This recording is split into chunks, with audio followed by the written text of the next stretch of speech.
Assalamualaikum warahmatullahi wabarakatuh. Waalaikumsalam. Alhamdulillahirabbil alamin wa salatu wassalatu wassalamu ala sayyidina Muhammadin asyrafil anbiya'i wal mursalin wa ala alihi wa sahbihi ajma'in. Ya mas sekalian, alhamdulillah wa syukurillah kita bisa hadir kembali melanjutkan kajian kita muka 110 setelah kita libur panjang. Dan Jumat pagi ini kita mulai kembali, mudah-mudahan ke depan selalu diberikan kelancaran oleh Allah Subhanahu wa taala. Amin ya rabbal alamin. Coba dilihat halaman 166. Bab ke-45 ya. Ini berisi tentang dialog antara kubur dengan penghuninya, pertanyaan di alam kubur dan lain sebagainya. Al-Bab al-Khamis wal-Arba'un. Bab ke-45 menjelaskan tentang kubur dan pertanyaan-pertanyaannya, pertanyaan-pertanyaan yang ada di dalam kubur. Qala Rasulullah sallallahu alaihi wasallam, telah bersabda oleh Rasulullah sallallahu alaihi wasallam, yaqul al-qabru lil mayyit, yaqul al-qabru lil mayyit hina yudau fihi. Jadi ketika jenazah dimasukkan ke dalam liang lahat, ke dalam kubur, ya, di situ dia langsung mendapat pertanyaan dari kubur. Jadi alam kubur itu bisa ngomong, ya, bisa ngomong dan berbicara. Pertanyaan yang pertama adalah wahai kata yang benar, celakalah engkau wahai ibnu Adam, celakalah engkau manusia. Kau berani-beranian masuk ke kubur sendirian, tidak ada yang nemenin. Kau berani-beranian. Imam Ma'id diam saja. Dia mendengar, cuma dialog pasif. Jadi yang aktif itu adalah kuburan yang bertanya terus kepadanya. Ma gharraka bi, kenapa kau tertipu tentang aku? Alam ta'lam, bukankah kau mengetahui anni baitul fitnah, bahwa saya adalah rumah segala ujian. Jadi ujian yang berupa pembalasan dari apa yang kita lakukan di dunia. Kebaikan dibalas dengan kebaikan, kejahatan dibalas dengan kejahatan. Wa anni baitul zulmah, saya ini adalah rumah yang gelap gulita. Di kubur tidak ada gulita, tidak ada neon, tidak ada lampu, kecuali kalau orang itu beramal. Tapi kalau kita mempunyai amal di dunia, maka kuburan itu akan menjadi terang. Terang atau tidak kuburan itu sangat tergantung pada amal perbuatan.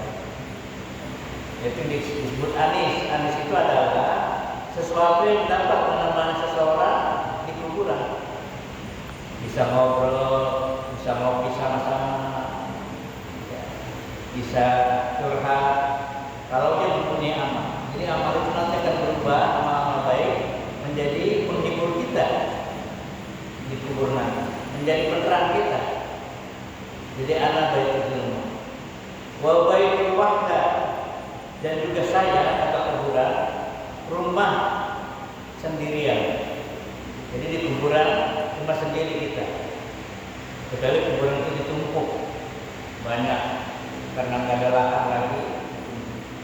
Saya anak baitul wahda, saya ini tempatnya oleh seorang saja, kamu doang, lain nggak ada yang nyusul, kecuali di tempat lain. Jadi di tempat ini kamu sendirian, baitul wahda, sendirian. Wa ana baitul dur, dan saya adalah rumah tempat cacing-cacing tanah untuk memakan kamu. Jadi kalau kamu masuk di liang saya ini, di lubang saya, maka kamu akan dihampiri oleh cacing-cacing tanah. Jadi kalau sudah masuk situ otomatis 3 hari sudah habis daging oleh cacing tanah. Baik itu, kecuali dia mempunyai amal-amal. Ma'qurrat kami, apa yang menyebabkan kau tertipu tentang itu kata merugi, karena kau melewati aku pada suatu yang biasa mondar-mandir. Fa'in kana musliman, jika semayit itu orang yang baik, ajar bahanmu, maka dia dapat menjawab pertanyaan-pertanyaan oleh malaikat kubur yang ada di situ. Kita sering menghafal misalnya berdoa, siapa Tuhan kamu? Allah Rabbi, kita apa di luar kepala. Tapi waktu nggak sholat itu nggak bisa jawab apa. Meskipun kita hafal enggak, karena di malaikat dari mulai kubur yang berbicara bukan mulut. Ya, mulut kita nggak bisa bicara. Yang bicara tangan kita mengerjakan apa. Yang menjawab adalah kaki kita diajak ke masjid atau enggak, dan begitu seterusnya. Makanya dalam surah Yasin dikatakan al-yauma nakhtimu ala afwahihim.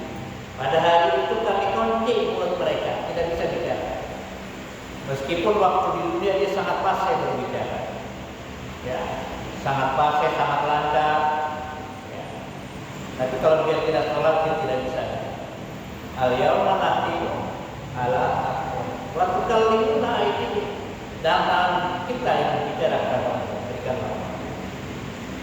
Wa tashhadu arjuluhum, kaki-kaki kita juga menjadi saksi. Kemana kaki kita diajak? Menghadap badan kita, menghadap kita. Mana jalan? Kalau hari Jumat ditanya, hari Jumat, jam 10 saya sudah ke masjid. Itu kaki-kaki kita akan menjadi. Wa tashhadu arjuluhum bima kanu yaksibun, apa yang mereka lakukan. Jadi bisa menjawab.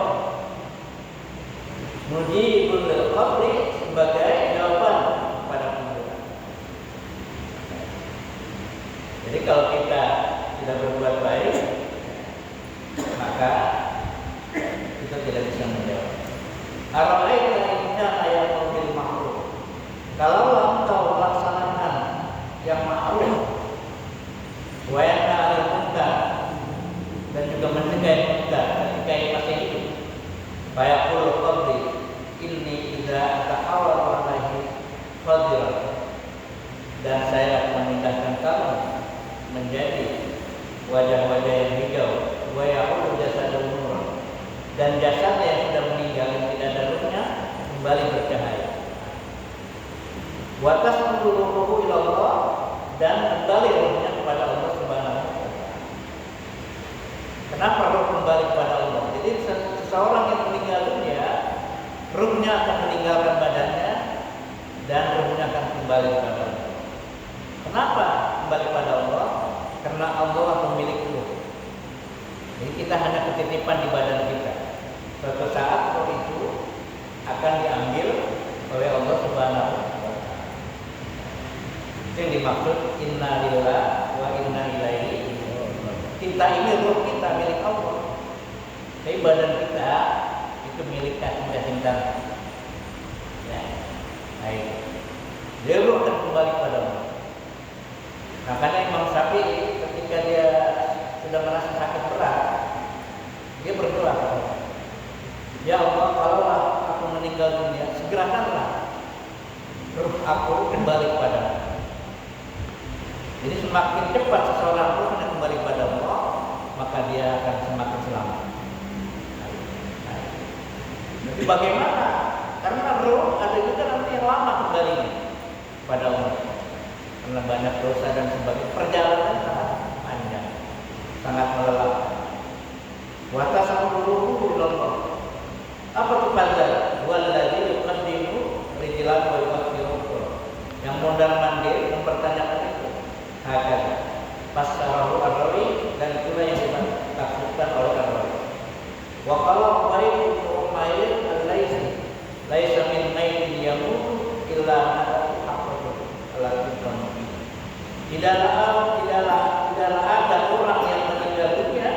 kecuali lubangnya selalu memendamnya atau menariknya. Ana baitul rumah. Saya mengatakan, ibunya mengatakan saya adalah rumah kegelapan. Wal wahda, rumah kesendirian. Wal infirad.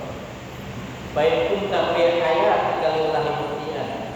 Jika hidup kamu selama di dunia itu karena Allah, tak kepada Allah, kunta alaika yaum rahmah, maka engkau mendapatkan rahmat Allah Subhanahu wa taala.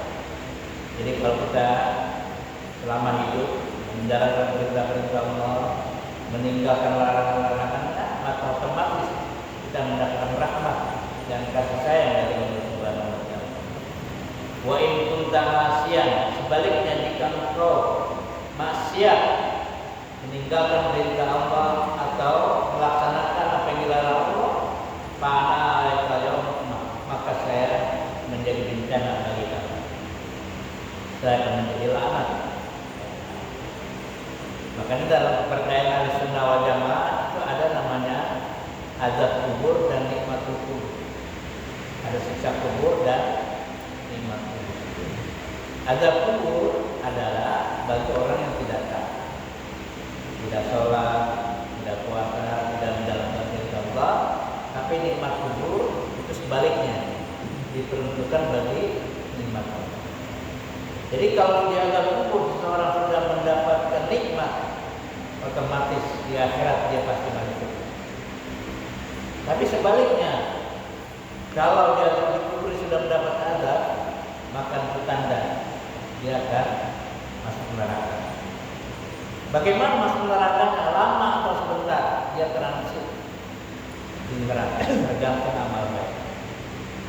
Kalau amal baiknya masih ada, transitnya enggak begitu lama. Tapi kalau amal baiknya tidak ada sama sekali, maka itulah yang dimaksud transitnya lama di neraka. Setelah dia diazab, dosa-dosanya hapus, baru dia dipindahkan ke surga yang Allah Subhanahu wa taala. Jadi inta alaika yaum wa in kunta asyan fa ana alaika yaum. Kalau orang yang maksiat, jadi waktu puasa nggak puasa, surat sholat nggak sholat dan sebagainya, maka aku menjadi laknat bagi kamu, menjadi siksa bagi kamu. Alladzi man dakhala intiya, saya adalah orang yang memasukkan aku karena memasuki lubangku kuburku. Maka karena aku kalau dia masuk orang, maka dia akan bergembira. Jadi dikubur gembira. Waman dakhala asyan farja masrura. Dan sebaliknya orang yang memasuki aku kubur dalam keadaan maksiat, maka dia akan keluar menjadi terlaknat atau menderita. Jadi pada intinya azab kubur atau nikmat kubur sangat tergantung kepada amal kita. Kalau kita amal kita baik, insya Allah kita akan merasakan yang namanya nikmatul kubur, nikmatul qabri. Tapi sebaliknya kalau kita maksiat, maka akan merasakan azabul qabr. Demikianlah